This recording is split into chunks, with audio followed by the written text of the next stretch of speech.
Understanding the CPU, the central processing unit, is essential if you want to truly understand how modern technology works. And in this video, I'm going to explain it to you in the simplest way possible. So the CPU is the brains of the computer, or think of it as like a really smart boss. It is very versatile, it can handle a lot of different tasks, even highly specialized ones, but it can't do it on a really big scale. That's where GPUs come in, but we'll explain those later. So the CPU in a laptop, it's great at making decisions and running the main parts of your computer. It's great for things that need flexibility, like opening apps, browsing the web, running the operating system, and coordinating everything. A great analogy would be that a CPU is like a world-class chef.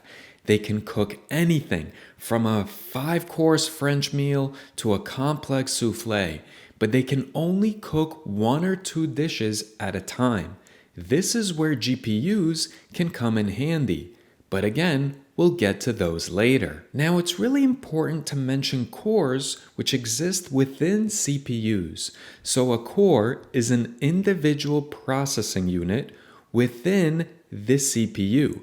If you want to get a headache, you can look into cores and threads in a CPU, then you can get into physical cores versus logical cores, but that's not the purpose of this video. I want to explain everything very, very simply. So again, all you need to know about a core in a CPU is like it's one chef. So for the purposes of our example, the more cores, the more chefs. 4 cores equals 4 chefs. 8 cores equals 8 chefs. A computer can multitask a lot better and run more programs smoothly at once if it has more cores. Now, increasing cores does not always increase performance depending on the task, but I digress. Now, something interesting to mention is that back in the day, computers used to only have 1 core. So again, if we think of cores as chefs, if that chef got stuck on a big task, the whole computer would freeze, right? So today, we use multi-core processors to solve for that so that the computer can do many things at once. Modern laptops have anywhere between 4 and 64 cores. Cores are part of the hardware that receives the instructions and performs calculations or actions based on those instructions. Again, think of every CPU core as a chef. The more cores, the better the performance. Now, I want to stress there are limitations as far as what a CPU, the smart boss of the computer, can do. However, GPUs are very helpful when you have very large tasks. They're basically the muscle behind the entire system. Now, if you're curious about what type of CPU your laptop is working with, you can always open up the task manager and then select performance and select CPU. Here we can see the exact specs of our central processing unit. So basically just copy this and then simply just paste it into your favorite LLM and ask it to give you the details of the specs and explain the different parts of the name to you. And you can see here that Gemini produced this helpful table here. If you want, you can pause the video and take a look. Let's now talk about who the top 3 chip makers for CPUs are. And it's actually a tricky question to answer because we often think of some companies that just design the chips and then outsource to another company as actually the creators or the chip makers, but they're not. They are basically creating the architecture. They're designing it, but other companies manufacture them. And these are typically referred to as foundries. So if we're talking about CPUs, CPU foundries are specialized factories, often called fabs or semiconductor fabrication plants, that manufacture microchips, such as the CPUs, the GPUs that we'll shortly talk about, and other integrated circuits. And they often do this for fabless companies that don't have these specialized fabrication plants such as AMD, Apple, and Nvidia. So let's first talk about the big 3 designers, right? The architects behind the CPUs. These companies design the processors that power nearly every computer, server, and phone that we know and love. So believe it or not, despite heavy competition, Intel remains the market leader in total volume for both consumer PCs and data centers. AMD, also known as Advanced Micro Devices, is the primary rival to Intel. They've been breathing down their necks for some time now. They have successfully eroded Intel's server market share over the last several years, making them a titan in the data center world. The third of the big three designers is Apple.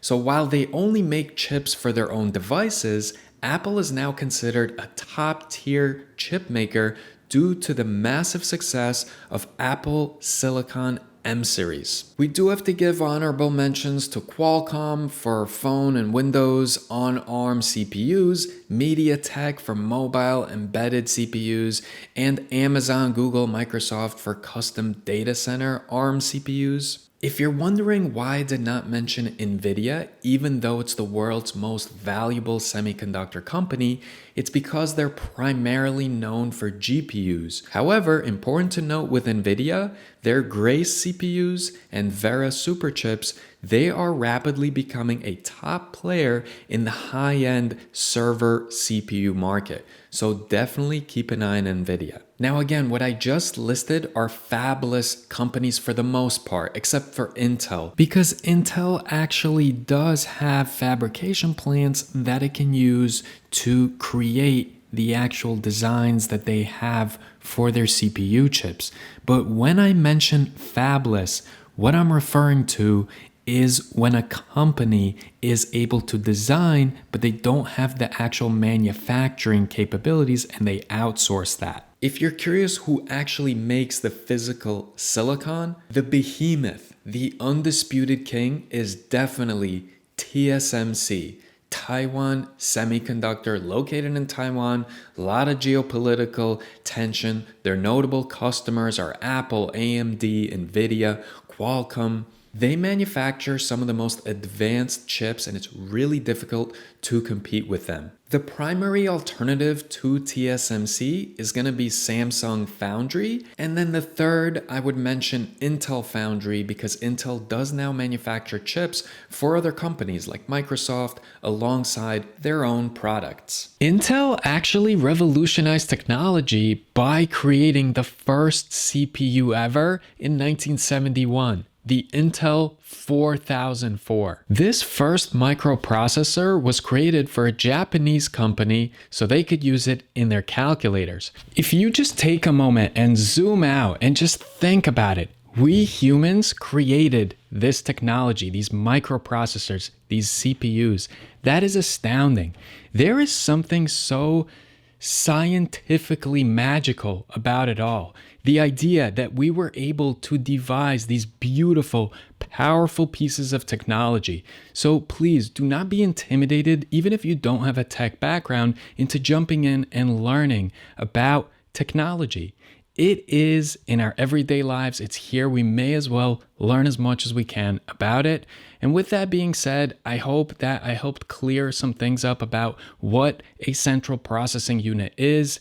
If you enjoyed the video, let me know in the comment section. If there's any tech topic that you wish for me to cover, I'll gladly do so. Just let me know in the comments. I appreciate all of you for watching this video in its entirety, and hopefully I'll see some of you, or maybe all of you, in the next video.